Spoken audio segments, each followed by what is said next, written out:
부산 글로벌 허브 도시 특별법 제정을 촉구하는 160만 명의 서명부가 국회에 전달됐습니다.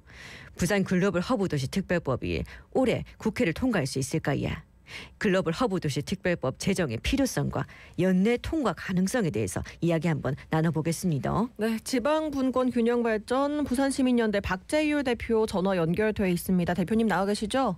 네, 안녕하세요. 네, 반갑습니다. 네, 일단 글로벌 허브 도시 특별법 어떤 내용을 포함하고 있는지 한번 짚어주시죠. 네, 지금 이게 글로벌 허브 도시니까 영어로 되어 있는데요. 네. 결국은 뭐 그대로 해석하듯이 세계적인 중심 도시, 이런 중심 기능을 하는 도시를 만들고자 하는 것인데 핵심 내용이 이제 국제 물류, 또 이제 국제 금융, 그리고 디지털 첨단 산업, 뭐 2차 전지나 파워 반도체 같은 것이죠. 그다음에 이제 세계적인 문화 관광, 그리고 도시 뭐 공원을 포함한 그 도시 디자인이라든지 이런 그 품격이 있으면서도 다양하고 포용적인 도시, 쾌적하고 또 재미가 있는 이런 세계적인 도시를 만들겠다는 것이고요. 이것을 위해서 이제 국가 차원에서 어떤 특례를 적용하고 재정도 지원하는 이런 내용들이 들어있고, 또 우리가 눈여겨봐야 될 것은 이게 부산만이 아니라 울산, 경남을 비롯해서 남부권 전체 영호남을 아우르는 균형 발전에 기여하도록 다 규정이 되어 있습니다. 예. 그리고 이제 제일 중요한 것은 무엇보다도 주체가 되게 중요하기 때문에 국무총리실 산하에 관련 위원회를 설치해서 범정부적으로 추진하는 그런 내용들이 포함되어 있습니다. 예. 지방 균형 발전을 위해서 필요한 좀 토대가 되는 그런 법이 아닐까 싶은데, 예, 우리 부산 발전과 관련해 갖고 글로벌 허브 도시 특별법 제정이 필요한 이유 다시 한번 좀 짚어보시겠습니까? 네, 지난 10년간 그 15세에서 29세 청년 인구 유출이 전국에서 최다입니다. 그리고 지난해만 해도 한 1만 1천여 명이 수도권으로 빠져나갔습니다. 예. 그래서 이제 비수도권 14개 시도 중에서 제일 많거든요. 네, 결국은 이제 뭐 대학을 간다든지 직장 좋은 일자리를 찾아간다든지 이렇게 해서 청년 인구들이 많이 빠져나오고 있는데요. 그리고 이제 우리가 세계 최고의 저출생 고령화 이런 대한민국 차원의 위기를 맞고 있지 않습니까? 이게 이제 부산이라는 도시의 제2도시에 그대로 민감하게 드러나고 있다는 것인데, 그런 의미에서 보면 이게 이제 부산 글로벌 허브 도시 특별법은 단지 부산만 발전시키자는 차원이 아니라 국가적인 문제를 풀어나가자는 것입니다. 이미 알다시피 부산은 세계적인 물류 중심 도시거든요. 물동량이 세계 7위고 화물도 처리가 2위고요. 그리고 바다하고 강하고 산을 모두 포함하고 있는 천혜의 자연 환경을 가지고 있지 않습니까?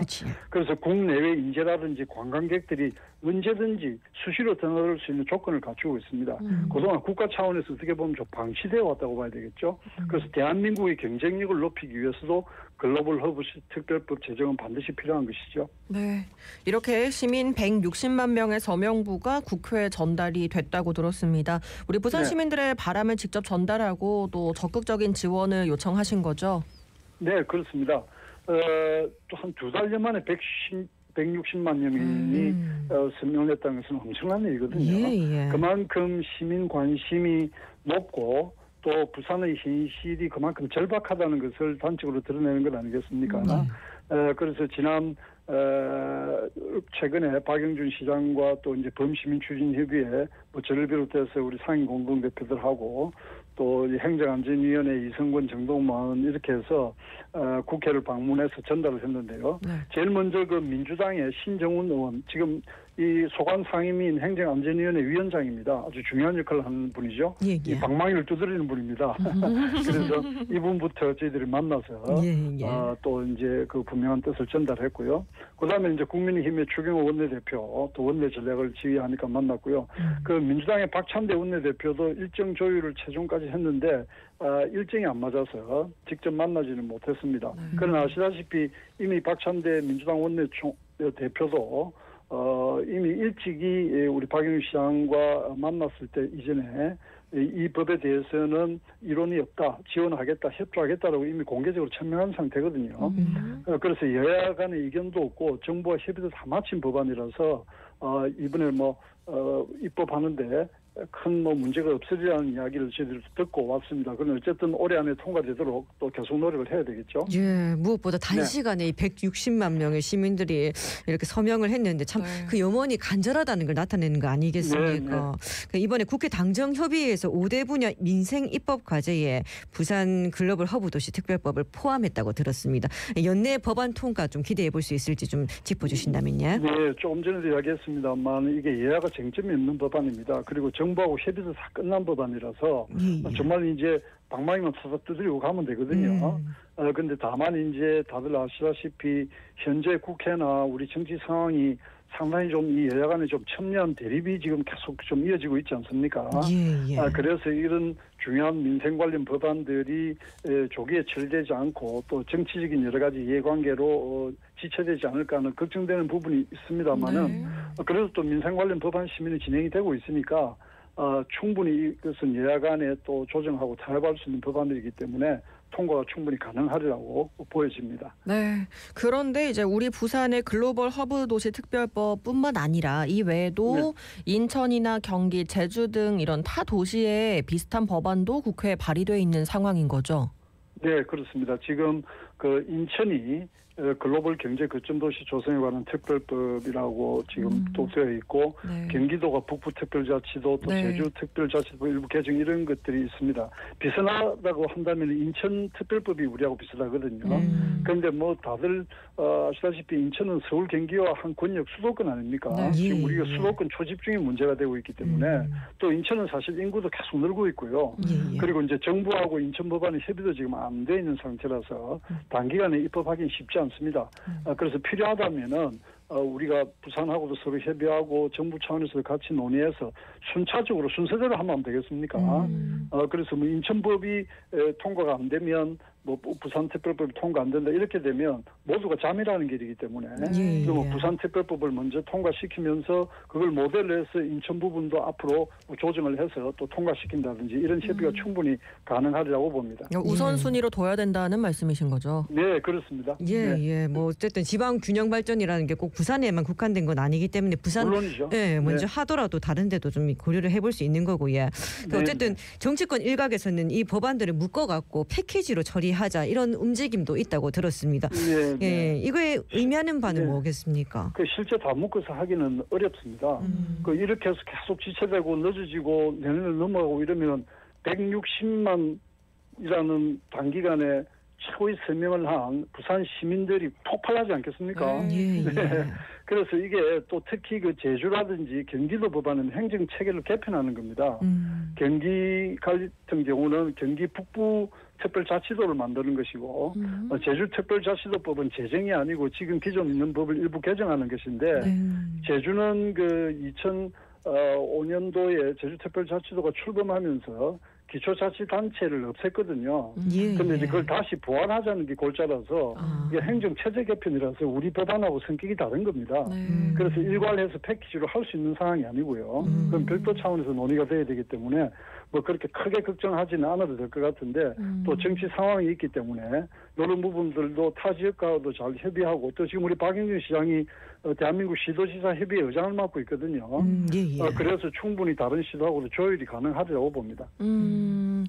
그렇다면 이제 여야의 합의하에 인천과 경기 쪽은 어차피 이제 수도권 집중되는 상황이니까 부산의 글로벌 허브 도시 특별법과 제주의 노특별법, 요거는 행정 제도를 개편하는 거라고는 하셨지만 이 두 개를 함께 묶어서 뭐 정기국회에 반드시 통과시키겠다 이런 얘기도 나왔다고 하던데요. 네, 지금 특히 이제 제주 특별자치도법 개정안이 지금 이제 행정안전위원회에서 그런 문제가 조금 불거지고 있는 것으로 저희들이 지금 파악을 하고 있습니다. 개정안이라고 봐야 되네요, 네네. 네, 그 제주는 개정안입니다. 제정안이 아니고요. 그런데 이제 이 법안을 발의한 분이 그 삼선 의원인 행정안전위원회 소속이에요. 위성건 의원이라고 제주 의원이거든요. 그래서 이제 행정안전위원회가 이제 우리 부산 글로벌 허브 도시 특별법도 심의하는 상임위가 되노니까 뭐 이분이 어쨌든 한 삼선 중진 의원 아닙니까? 그리고 이제 위성건 의원이 민주당의 원내 수석 부대표입니다. 그래서 이런 법안 처리를 총괄 지휘하는 원내의 핵심 역할을 하고 있어서 이제 사실은 좀 무시하기가 어려운 것이죠. 그리고 제주도 사실은 이 기초자치단체를 부활하는 문제는 제주도민들이 그동안 좀 줄기차게 많이 제기를 해와서 그 오래된 과제고 또 사실 내용적으로 보면 그것만 별도로 보면 일리가 있는 부분이거든요. 예. 그런데 다만 이제 우리 부산 글로벌 허브도시 특별법하고는 성격 자체가 다른 거라서 그리고 또 이게 그 소관 부서인 행정안전부하고 협의가 안 된 상태입니다. 지금 행정안전부에서는 그걸 반대하고 있는 것으로 알고 있거든요. 예. 그래서 지금 국회에서 바로 심의하기가 어려운 것이죠. 그래서 이 부분도 충분히 그 여야 간의 이야기를 좀 해서 제주도의 그런 그 법안 개정을 동의하는데 그러면 이게 같이 묶어서 하기가 어려운 성격이니까 부산 글로벌 허브 특별법을 먼저 통과시키고 그 제주 부분은 행안부하고 협의가 마치는 대로 또 같이 협조를 하겠다든지 이런 충분히 협의가 가능하리라고 봅니다. 그러면 이번 정기국회에 반드시 좀 통과시켜야만 하는 그런 이유도 좀 짚어주신다면요. 아시다시피 지금 이제 윤석열 대통령 현 정부도 임기 절반을 넘기고 후반기로 넘어가고 있거든요. 예. 그래서 이게 글로벌 허브 도시 특별법이 올해 통과가 안 되면 내년 상반기 또 내년 정기국회로 갈 소지가 있습니다. 그러면 사실은 그 이 정부가 뭐 일을 하는 추진 동력도 떨어지고 이렇기 때문에 내년 정기국회로 가면 내후년 상반기에는 지방선거가 또 있거든요. 그럼 이게 제대로 또 심의가 안 될 수가 있고 실종될 수가 있습니다. 예. 또 하나는 이 글로벌 허브 특별법은 법안 내용이 그게 되면 바로 무슨 경천 동시할 정도로 바뀌는 것이 아니고 법안이 통과되면 그건 아주 건물로 이야기하면 기초이고요. 네. 그다음에 이제 짓고 창문을 달고 하는 작업을 하기 위해서는 시간이 많이 필요해요. 예. 네, 그래서 법안 통과는 하나의 시작이기 때문에 올해 반드시 돼야 되는 이유를 그렇게 설명드릴 수 있겠습니다. 예, 사실 뭐 수도권만으로는 국가 발전이 좀 완전히 쉽지 않게 이루어지는데 이게 지방 균형 발전이 이루어지면은 확실히 국가가 한 단계 좀 도약할 수 있는 그런 기회가 되는 거 아니겠습니까? 그렇습니다. 그렇지. 네, 끝으로 한 30초 정도 이렇게 우리 부산 시민들의 염원이 모여 있는 과제입니다. 관심도 도모하고 그리고 올해 안에 꼭 통과될 수 있게 어떤 다짐이나 포부 한번 밝혀주실 수 있을까요? 뭐 우리 160만이라는 사실은 이 성인 인구를 포함하면 절반이 넘는 부산 시민이 서명하지 않았습니까? 그래서 이제 국회 상황을 지켜보고 있는데 이 서명으로 끝날 것이 아니라 앞으로 우리가 이제 국회 상임위나 진행되는 것을 보고 서울에 또 가서 기자회견도 하고 여러 가지 행동을 할 거거든요.